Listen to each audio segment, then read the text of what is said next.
Avrohom and Yitzchok are on the way up the mountain to the Akeida for the 10th and final test. And along the way, who do they meet? None other than the Satan himself, in an effort to dissuade and discourage them from going up the mountain and passing the greatest and final of all Avrahom's 10 tests. In an effort to dissuade them, the Satan turns to Avrohom Avinu and says, have you lost your mind?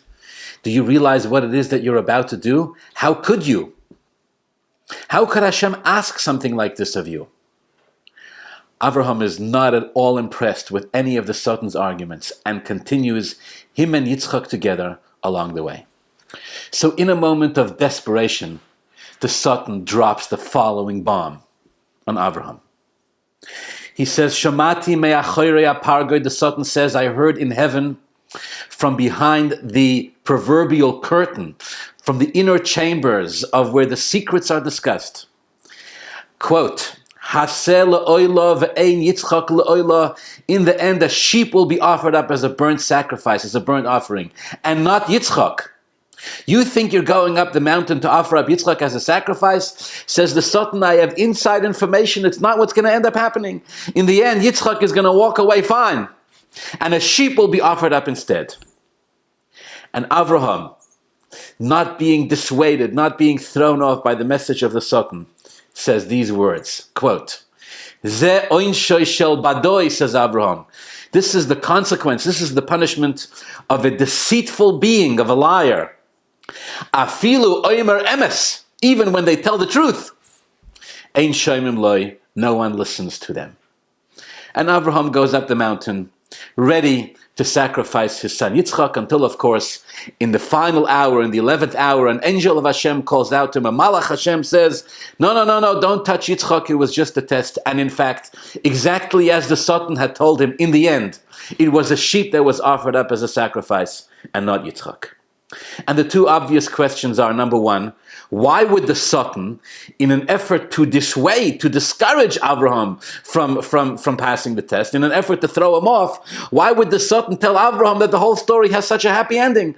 Oh, by the way, the Satan is basically saying, I have inside information from behind the curtain I overheard in God's chamber that in the end Yitzchok is going to be fine. I'm not going to be offered up as a sacrifice at all. It's going to be a sheep. How is that supposed to throw Avrohom off his game? If anything, that would encourage Avrohom to continue along with this, because in the end he's being told by the Satan that his son is going to be fine. What's in it for the Satan to tell this to Avrohom Avinu? And on the flip side, the answer of Avrohom seems also incredibly difficult to understand. Avrohom tells the Satan, you're such a liar that even when you tell the truth, we don't listen to you. Does Avrohom think that the Satan is lying or telling the truth? He's calling the Satan a liar, but he's telling him that even when you tell the truth, we still don't listen to you. Sounds like Avrohom kind of does know the truth, or at least does believe the Satan that this is true, but yet still insists that he's not going to listen to him. Perhaps an insight, a way of understanding this is the following. Avrohom wasn't really concerned about what would be the final destiny of Yitzchok. Avrohom wasn't really concerned with what in the end would happen to Yitzchok, because Hashem had already promised him that he would have children from Yitzchok. Avrohom knew that in the end all of Hashem's promises would be fulfilled. If he believed Hashem enough to sacrifice his only son, then surely he believed Hashem enough to know that everything Hashem promised him would be fulfilled, including Hashem's promise that he would have children and descendants from Yitzchok. Did Avrohom know exactly how this was going to pan out? I'm assuming he didn't. But he knew that everything Hashem promised him would be fulfilled. I'll tell you something interesting. If you stop most Jews, most Torah studying Jews, and ask them about the story of the Akeida and what in the end happened to Yitzchok, they'll tell you that actually nothing happened to Yitzchok. While he was bound up hands and feet and put on the Mizbeach, in the end, nothing happened to him, because an angel stopped Avrohom from even extracting a drop of blood. However, according to the Zohar, something did happen to Yitzchok. And as he lay there on the Akeida, bound up hands and feet, his soul left his body in what we call klois hanefesh. He expired. He actually passed away. while he was lying there on the Akeida. Not because Avrohom touched him. The Torah makes it clear that Avrohom didn't.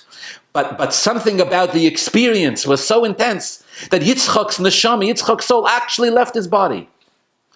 And the Rabbeinu Shalom gave him tchiyas hamesim, revival of the dead, through a special, what the Zohar calls tal tchiyah, through a special process of a reviving dew that brought Yitzchok's neshama back into his body, and Yitzchok continued living from there. I say this because although Avrohom didn't perhaps know exactly how this was going to end, he wasn't concerned that the promise of Hashem, Ki b'Yitzchak yikori l'chozora, would somehow be fulfilled. But one thing he did know. He did know that after the experience of the Akeida, after Yitzchok becoming actually a korban, a sacrifice to Hashem, and Avraham the father being the one prepared to make the sacrifice and offering, Avraham knew that from that point and onward, the miraculous nature of Jewish existence, the very miracle of Yitzchak's existence in the first place, would be carved and circumcised, so to speak, so deeply and so powerfully into the very fiber of Yitzchak's physical being. After the experience of the Akeida, Avraham knew that every part of Yitzchak would live on, and all of his descendants would live on, feeling and being aware in every part of their physical existence that they were walking, talking miracles, korbanos, and sacrifices of Hashem. Avraham knew that the Mesiras Nefesh, the self-sacrifice that he was teaching his son Yitzchok, that it would be necessary to have in order to live as a Jew, would be one that would stand the Jewish people for thousands of years. They would live with it in every generation, according to the challenges and calling of the generation. And like the moment of the Akedah itself, they would rise to the occasion, have the Mesiras Nefesh, and emerge victorious. And their descendants and the Jewish people would only become greater and stronger.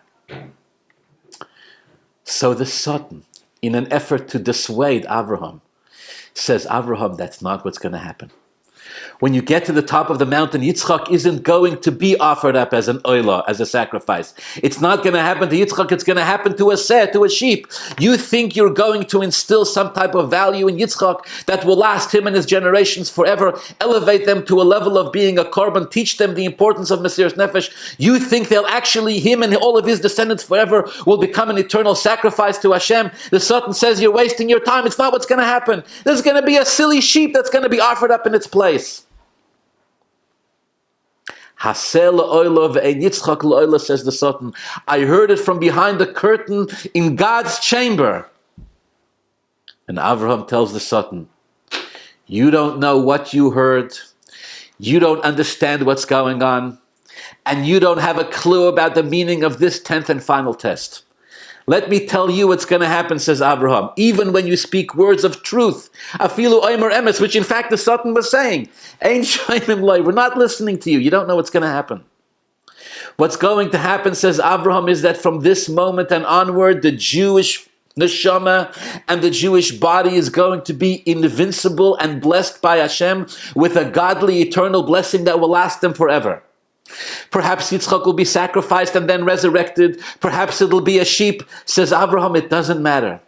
Ein shoymim loy, we're not listening to you. From now on, the existence of a Jew will be a walking, talking, supernatural miracle. And every generation that another Jew, every time another Jew comes into the world, every time there's a Yitzchok and a Yaakov that's born, his and her existence will be truly miraculous.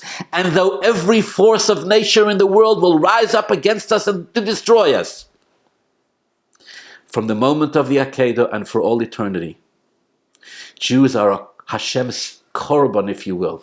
Jews are Hashem's chosen nation, Hashem's chosen people. They will endure, they will survive, they will thrive. And with Hashem's help, Hashem tells the Satan, they will always emerge victorious.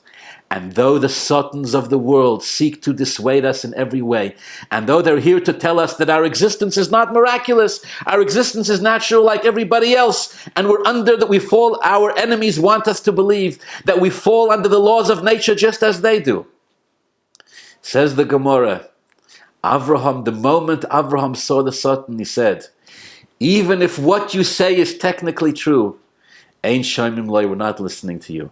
The Jewish people in spirit and in body are eternal. Have a wonderful Shabbos.